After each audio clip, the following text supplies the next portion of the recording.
ನಮ್ಮ ಅಮ್ಮನ್ನ ಸಾಲು ಮರದ ತಿಮ್ಮಕ್ಕ ಅಂತಲೇ ಹೇಳ್ಬೋದು. ಏನೂ ಇರಲಿಲ್ಲ ಈ ಭೂಮಿಲಿ, ತೆಂಗಿನ ಗಿಡಗಳನ್ನ ಹಾಕಿ ಒಂದು ತೊಟ್ಟು ನೀರು ಇರಲಿಲ್ಲ. ಪ್ರತಿದಿನ ಪ್ರತಿಯೊಂದು ಗಿಡಗಳಿಗೂ ನೀರನ್ನ ಬಿಂದಿಗೆಯಲ್ಲಿ ಹೊತ್ಕೊಂಬಂದು ಉಯ್ದು 5 ವರ್ಷ ಸತತವಾಗಿ ಈ ಗಿಡಗಳನ್ನ ಜೀವಂತ ಮಾಡಿದ್ದಾರೆ. ಇವತ್ತು ಮಕ್ಕಳು ಸಾಕ್ತಾರೋ ಇಲ್ವೋ ಗೊತ್ತಿಲ್ಲ, ಈ ಮರಗಳು ಮಾತ್ರ ನಮ್ಮ ಅಮ್ಮನ ಸಾಕ್ತವೆ. ಶಿವಮೊಗ್ಗದವ್ರು ಯಾರಾದರೂ ವೀಡಿಯೋ ನೋಡ್ತಾಯಿದ್ರೆ, ಶಿವಮೊಗ್ಗದ ಮಗಳು ನಮ್ಮಮ್ಮ. ಬಂಧುಗಳೇ, ಬಹಳ ಜನ ಕೇಳ್ತಾಯಿದ್ರಿ, ಸತೀಶ್ ಹಿರೇಗೌಡ್ರೆ ನಿಮ್ಮೂರು ಯಾವುದು ಒಂದ್ಸರಿ ನೀವು ವೀಡಿಯೋ ಮಾಡಿಲ್ಲ ಹಾಗೆ ಹೇಗೆ ಅಂತ. ನನ್ನ ಪುಟದಲ್ಲಿ ನನ್ನ ಪರ್ಸನಲ್ ವಿಷಯಗಳನ್ನ ನಾನು ಜಾಸ್ತಿ ಶೇರ್ ಮಾಡ್ತಾ ಇರಲಿಲ್ಲ.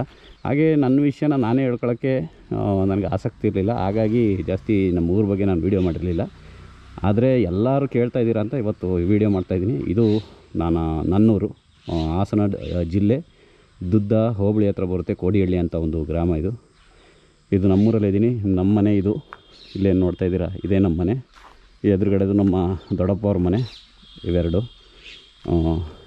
ಇದೇ ನೋಡಿ.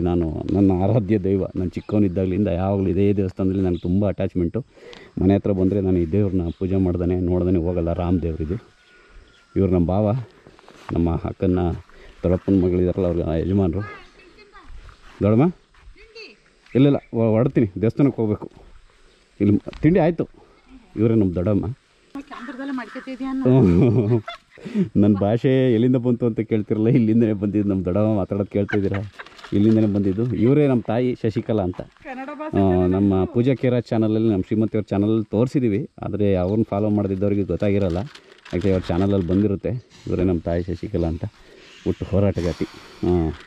ನಮ್ಮೂರೊಳಗೆ ಒಂದು ರೌಂಡ್ ಹೊಡಿತಾ ನಮ್ಮ ಜಮೀನ್ ಹತ್ರ ಹೋಗೋಣ.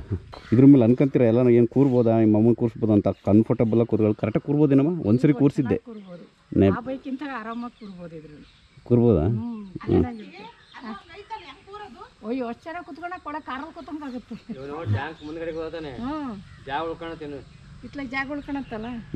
ಆರಾಮಾಗಿ ಕೂರ್ಬೋದು. ಸರಿ, ಇದು ನಾನು ಯಾವಾಗಲೂ ಹೊರಡೋದು. ನಾನು ಆರಾಧ್ಯ ದೇವಿಗೆ ನಾನು ನಮಸ್ಕಾರ ಮಾಡೇ ಹೋಗೋದು. ಊರಿಗೆ ಬಂದಾಗ ನೋಡ್ದೇ ಹೋಗೋದಿಲ್ಲ ರಾಮದೇವರು. ಅದೇನೋ ನನಗೆ ಇದ್ರದಕ್ಕೂ ನನಗೂ ತುಂಬ ನಂಟು ಜಾಸ್ತಿ. ನನಗೆ ಇದಕ್ಕೂ ಈ ದೇವ್ರಿಗೂ ನನಗೂ, ದೇವರು ಅನ್ನೋದಕ್ಕಿಂತ ನಾನು ಸ್ನೇಹಿತ ಅಂತಲೇ ನಂಬಿದ್ದೀನಿ ನಾನು. ನಮ್ಮಮ್ಮ ತುಂಬ ವೆಯ್ಟ್ಲೆಸ್ಸು, ಆರಾಮಾಗಿ ಜಂಪ್ ಮಾಡಿ ಕೂತ್ಕೊಳ್ಳುತ್ತೆ.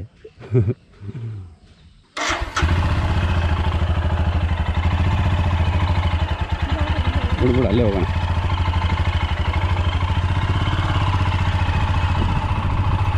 ಕೂತಿದ್ಯಾ ಗಟ್ಟಿಗಮ್ಮ? ಗಟ್ಟಿ ಕೂತಿ ಆರಾಮಾಗಿ. ಇದೇ ನನ್ನೂರು. ನನ್ನ ತಂದೆ ಹೆಸರು ಹಿರೇಗೌಡರು ಅಂತ. KSRTC ಬಸ್ ಡ್ರೈವರ್ ಆಗಿ ಕಾರ್ಯನಿರ್ವಹಿಸ್ತಾಯಿದ್ರು. 2011ರಲ್ಲಿ ನಮ್ಮನ್ನು ಅವರು ಬಿಟ್ಟು ವಿಧಿವಶರಾದರು. ನನ್ನ ತಾಯಿ ಹೆಸರು ಶಶಿಕಲಾ ಅಂತ. ನಾವು 3 ಜನ ಮಕ್ಕಳು, ಒಬ್ಬ ಅಣ್ಣ, ಒಬ್ಬಳು ಅಕ್ಕ, ನಾನೇ ಈ ಮನೆಗೆ ಕಿರಿಮಗ. ಈ ಊರಲ್ಲಿ ನಂದು ನೆನಪುಗಳು 1-2. ಇಡೀ ನನ್ನ ಬಾಲ್ಯದ ಎಲ್ಲ ಸವಿ ನೆನಪುಗಳನ್ನು ಈ ಊರು ಅಡಗಿಸಿಟ್ಕೊಂಡಿದೆ. ಎಮ್ಮೆ ಕಾಯಕ್ಕೆ ಅಂತ ಕೆರೆ ಒಳಗೆ ಹೋದಾಗ ಎಮ್ಮೆ ಬಾಲ ಹಿಡಿದು ಬಾತುಕೋಳಿ ಮೊಟ್ಟೆಗಳನ್ನು ತಂದು ಬೇಯಿಸಿ ತಿಂದಂಥ ನೆನಪು. ಊರಿನ ಎತ್ತರದ ತೆಂಗಿನ ಮರಗಳನ್ನೆಲ್ಲ ಏರಿದ ನೆನಪು. ಸವೆದು ಹರಿದೋಗಿರೋ ಚಡ್ಡಿ ಮೇಲೆ ತ್ಯಾಪೆ ಹಾಕಿ ಅದು ಬಣ್ಣ ಬಣ್ಣದ ಬಾವುಟಗಳಂತೆ ಕಣ್ಗೊಳಿಸುತ್ತಿದ್ದ ಆ ನೆನಪು. ಅಮ್ಮ ಸೊಂಟದ ಮೇಲೆ ಕೂರಿಸ್ಕೊಂಡು ಊರೆಲ್ಲ ಸುತ್ತಾಡಿದ ನೆನಪು.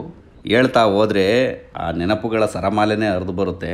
ಅದನ್ನೆಲ್ಲ ನೆನೆಸ್ಕೊತಾ ಇದ್ದರೆ ನಾವು ಯಾಕಾದರೂ ದೊಡ್ಡವರಾದ್ವಿ. ಆ ದಿನಗಳು ಮತ್ತೆ ಬರಬಾರ್ದ ಅಂತ ಅನಿಸುತ್ತೆ. ಆದರೆ ಏನು ಮಾಡ್ತೀರಾ, ಸಮಯನ ತಡೆದು ನಿಲ್ಲಿಸೋಷ್ಟು ಶಕ್ತಿ ನಮಗಿಲ್ಲ. ಇವತ್ತಿನ ದಿನ ನೆನೋದು ಮತ್ತೆ ಇನ್ನೊಂದು ದಿನ ನಾವು ಕೊರಗ್ತಾ ಇರ್ತೀವಿ. ಇದೇ ಮನುಷ್ಯನ ಗುಣ. ಏನು ಮಾಡೋಕ್ಕಾಗತ್ತೆ ಹೇಳಿ.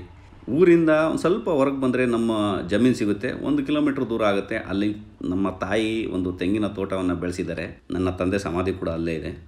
ನಮ್ಮ ಅಮ್ಮನ್ನ ಸಾಲು ಮರದ ತಿಮ್ಮಕ್ಕ ಅಂತಲೇ ಹೇಳ್ಬೋದು. ಅಲ್ವೇನಮ್ಮ? ಗೊತ್ತಾ ಸಾಲು ಮರದ ತಿಮ್ಮಕ್ಕ ಯಾರು ಅಂತ? ಗೊತ್ತಾ? ಏನು ಮಾಡಿದ್ರು ಹೇಳೋರು?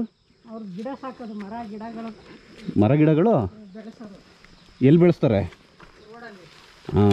ಆದರೆ ಅವ್ರಿಗೆ ಫಸ್ಟ್ ಸ್ಥಾನ, ನಿನಗೆ ಸೆಕೆಂಡೇ ಸ್ಥಾನ. ಯಾಕೆಂದರೆ ನೀವು ನಮ್ಮ ಜಮೀನಲ್ಲಿ ಬೆಳೆಸಿರೋದ್ರಿಂದ ನೀವು ಸೆಕೆಂಡೇ ಸ್ಥಾನ. ಅವರು ಯಾವುದೇ ಸ್ವಾರ್ಥ ಇಲ್ಲದೇ ರಸ್ತೆಗಳಲ್ಲಿ ತನ್ನ ಮಕ್ಕಳನ್ನು ಥರ ಮರ ಗಿಡಗಳನ್ನ ಬೆಳೆಸಿ ಪದ್ಮಶ್ರೀ ಪಡೆದಂಥವ್ರು ಸಾಲದ ಮರದ ತಿಮ್ಮಕ್ಕ. ಆದರೆ ನಮ್ಮ ತಾಯಿನೂ ಅದೇ ಥರ. ಇದೊಂದು ಜಮೀನಿಗೆ ನಾವು ಯಾವತ್ತೂ ಈ ಜಮೀನಿಗೆ ನಾವು ಸಪೋರ್ಟಿಗೆ ಬಂದಿಲ್ಲ ಮಕ್ಕಳು. ನಮ್ಮ ತಾಯಿ ಮಾತ್ರ ಸತತವಾಗಿ ಈ ತೆಂಗಿನ ಗಿಡಗಳನ್ನೆಲ್ಲ ಹಾಕಿ ನೋಡಿ. ಏನೂ ಇರಲಿಲ್ಲ ಈ ಭೂಮಿಲಿ, ತೆಂಗಿನ ಗಿಡಗಳನ್ನ ಹಾಕಿ ಒಂದು ತೊಟ್ಟು ನೀರು ಇರಲಿಲ್ಲ. ಎಷ್ಟು ವರ್ಷ ಆಯ್ತಮ್ಮ ಗಿಡ ಹಾಕಿವು? 5 ವರ್ಷ. ಸತತವಾಗಿ 5 ವರ್ಷ. ಈ ಬಂದಲ್ಲಿ ಅಷ್ಟು ದೂರದಿಂದ ಪ್ರತಿದಿನ ಪ್ರತಿಯೊಂದು ಗಿಡಗಳಿಗೂ ನೀರನ್ನ ಬಿಂದಿಗೆಯಲ್ಲಿ ಹೊತ್ಕೊಂಬಂದು ಉಯ್ದು 5 ವರ್ಷ ಸತತವಾಗಿ ಈ ಗಿಡಗಳನ್ನ ಜೀವಂತ ಮಾಡಿದ್ದಾರೆ. ಇವತ್ತು ಮಕ್ಕಳು ಸಾಕ್ತಾರೋ ಇಲ್ವೋ ಗೊತ್ತಿಲ್ಲ, ಈ ಮರಗಳು ಮಾತ್ರ ನಮ್ಮ ಅಮ್ಮನ ಸಾಕ್ತವೆ. ಅಷ್ಟು ಹೋರಾಟಗಾತಿ, ಹುಟ್ಟು ಹೋರಾಟಗಾತಿ. ಒಂದು ಅಕ್ಷರ ಜ್ಞಾನ ಇಲ್ಲ.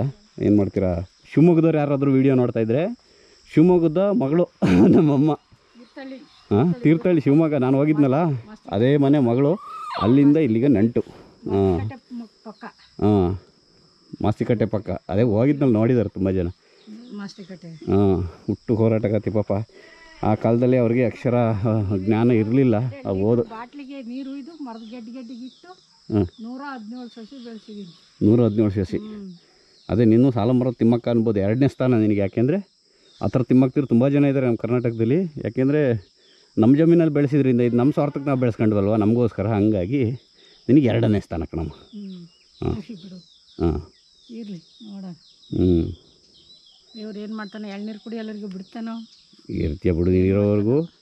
ಇದು ಎಳ್ನೀರು ಬಿಡುತ್ತೆ, ಬಿಡ್ಕೊಂಡಿದ್ದು ಇರೋವರೆಗೂ ಆರಾಮ ನಿನ್ನ ಸಾಕ್ತಾವೆ. ಯಾರ ಜೊತೆ ನಮ್ಮಮ್ಮ ಯಾರ ಜೊತೆನೂ ಇಲ್ಲಿವರೆಗೂ ಯಾರು ಹಂಗಲ್ಲೂ ಇಲ್ಲ. ಯಾಕೆ ನಮ್ಮ ಜೊತೆ ಇಲ್ಲ ಅಂದರೆ ಅವರು ಒಪ್ಪಲ್ಲ. ನಾನು ಒಬ್ಬ ಇಂಡಿವಿಜುವಲ್ ಆಗಿ ಅವ್ರ ಕಾಲ ಮೇಲೆ ಅವರೇ ನಿಂತ್ಕೊಂಡು ಅವ್ರ ಜೀವನ ಮಾಡಬೇಕು ಅಂತ ಬದುಕ್ತಿರೋ ಅಂಥ ತಾಯಿ. ಒಬ್ಬರು ಹಂಗಲ್ಲೂ ಇಲ್ಲ. ಅವ್ರು ಕಷ್ಟಪಟ್ಟು ಅವ್ರು ಬೆಳೀತಾಯಿದ್ದಾರೆ, ಅವ್ರು ತಿಂತಾಯಿದ್ದಾರೆ. ಎಲ್ಲ ಒಟ್ಟಿಗಿರೋದು, ಸಣ್ಣ ಮಾತು ಕೇಳೋದು, ಅವ್ರ ಮನಸ್ಸಿಗೆ ದುಃಖ ಆಗೋದು ಬೇಡ ಅಂತಲೇ ಅವರು ಊರಲ್ಲಿ ಆರಾಮಾಗಿ ನೆಮ್ಮದಿಯಾಗಿದ್ದಾರೆ.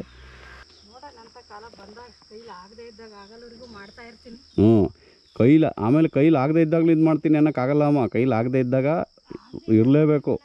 ನಾನೇ ಒಂದ್ಸಲ ಕೋವಿಡ್ ಬಿದ್ದಾಗ ನಮ್ಮ ಮನೆಯವ್ರದ್ದು, ನಮ್ಮ ಅವ್ರ ಮನೆಯವ್ರದ್ದು ಎಲ್ಲರ ಸಪೋರ್ಟು ಬೇಕಾಯ್ತು ನನಗೆ. ಕೋವಿಡಲ್ಲಿ ನಾನು ಯಾರ ಹಂಗಲ್ಲೂ ಇರೋಲ್ಲ ಅಂತ ಅಹಂಕಾರ ತೋರಿಸ್ತಿದ್ದವನು ಕೊನೆಗೆ ಎಲ್ಲರ ಸಹಾಯನೂ ಬೇಕಾಯಿತು. ಪ್ರತಿಯೊಬ್ಬರು ಸಹಾಯ ಮಾಡಿದ್ದಾರೆ ನನಗೆ ಆ ಟೈಮಲ್ಲಿ. ಹಂಗೆ ವಯಸ್ಸಾದಾಗ ನಮ್ಮ ಸಹಕಾರ ವಯಸ್ಸಾದಾಗ ಎಲ್ಲರೂ ಬೇಕು. ಯಾರಿಗೂ ಅವಿಲ್ಲ ನಾನು ಹಾಗೆ ಹೀಗೆ ಅನ್ನೋಕ್ಕೂ ಆಗಲ್ಲ. ಕಾಲ ಬುದ್ಧಿ ಕಲಿಸ್ಬಿಡುತ್ತೆ ನಮಗೆಲ್ಲ. ಚೆನ್ನಾಗಿದ್ದಾಗ ನಾನು ನಂದು ಅನ್ನೋದು ಒಂದು ಗೊತ್ತಿರುತ್ತೆ. ದೇಹದಲ್ಲಿ ಶಕ್ತಿ ಕಡಿಮೆ ಆದಾಗ ನಾನು ಅನ್ನೋ ಅಹಂಕಾರನೂ ಮೆಟ್ಟೋಗುತ್ತೆ. ನಾನು ನಂದು ಅನ್ನೋದು ಎಲ್ಲ ನಮ್ಮ ದೇಹದಲ್ಲಿ ಶಕ್ತಿ ಇರೋವರೆಗೂ ಅಷ್ಟೇ. ಓಕೆ ಬಂಧುಗಳೇ, ಇದಿಷ್ಟು ನಮ್ಮ ಪುಟ್ಟ ಈ ಕಿರು ಪರಿಚಯ ನಮ್ಮೂರ ಬಗ್ಗೆ. ಇಲ್ಲಿಗೆ ಇವತ್ತಿನ ಈ ವಿಡಿಯೋನ ಮುಗಿಸ್ತಾ ಇದ್ದೀನಿ. ನಮ್ಮ ಅಮ್ಮನ ಕರ್ಕೊಂಡು ನೆಕ್ಸ್ಟ್ ವೀಡಿಯೋದಲ್ಲಿ ಒಂದು ದೇವಸ್ಥಾನದ ಹತ್ರ ಅಲ್ಲಿ ಇಲ್ಲಿ ಸುತ್ತಾಡೋಕ್ಕೆ ಹೋಗ್ತೀನಿ. ನಮ್ಮ ಅಮ್ಮನ ಬೈಕಲ್ಲಿ ಕೂರ್ಸ್ಕೊಂಡಿರೋದೇ ಒಂದು ಖುಷಿ. ಚೆನ್ನಾಗಿ ಕುತ್ಕೊಳ್ಳುತ್ತೆ ಆರಾಮಾಗಿ. ಏನೋ ಬೈಕ್ ಚೆನ್ನಾಗಿ ಖುಷಿ ಆಗುತ್ತಾ ಓಡಾಡೋಕ್ಕೆ? ಹಾಂ, ಸಖತ್ತಾಗಿದೆಯಾ? ಎತ್ತಾಕಲ್ಲಲ್ವಾ? ಸರಿ ಆಯಿತು ಬಂಧುಗಳೇ, ಇಲ್ಲಿಗೆ ವಿಡಿಯೋ ಮುಗಿಸ್ತಾ ಇದ್ದೀನಿ. ಮತ್ತೆ ಸಿಗೋಣ ಮುಂದಿನ ವಿಡಿಯೋದಲ್ಲಿ. ಎಲ್ಲರೂ ಒಳ್ಳೆಯದಾಗಲಿ. ಜೈ ಹಿಂದ್, ಜೈ ಕರ್ನಾಟಕ.